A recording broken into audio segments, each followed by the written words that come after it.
নমস্কাৰ বন্ধুসকল আপোনালোকে মোবাইল নাইবা কম্পিউটাৰত নিশ্চয় ফটো টেক্সট ফাইল পোষ্ট আদি কপি পেষ্ট কৰিছে বা কৰে নহয় জানো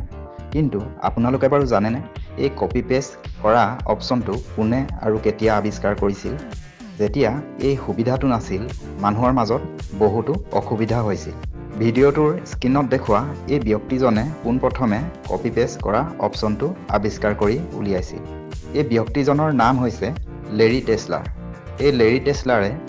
1973 পৰা 1976 ভিতৰত আৱিষ্কাৰ কৰি উলিয়াইছিল এই কপি পেষ্ট অপচনটো যদি এই কপি পেষ্ট সুবিধাটো নথকা হলে আজিও আমি ইখন কাগজৰ পৰা চাই সিখন কাগজত হাতেৰে লিখি লব লগা হ'লহেঁতেন আৰু ফটোৰ ক্ষেত্ৰতো বহুতো অসুবিধা আহিলেহেঁতেন এই কপি পেষ্ট সুবিধাটো থকাৰ বাবে সেকেন্ডতে যিকোনো পোষ্ট ফাইল আদি আমি কপি পেষ্ট কৰি ল'ব পাৰোঁ আধুনিক প্ৰযুক্তি ক্ষেত্ৰখনত এনে সুবিধা প্ৰদান কৰি যোৱাৰ বাবে লেৰী টেছলাৰলৈ এটা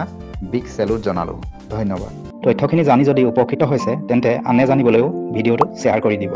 আৰু প্ৰতিদিনে এনে ধৰণৰ নতুন তথ্য জানি থাকিবলৈ আমাৰ ইউটিউব চেনেলটো সাবস্ক্ৰাইব কৰি দিব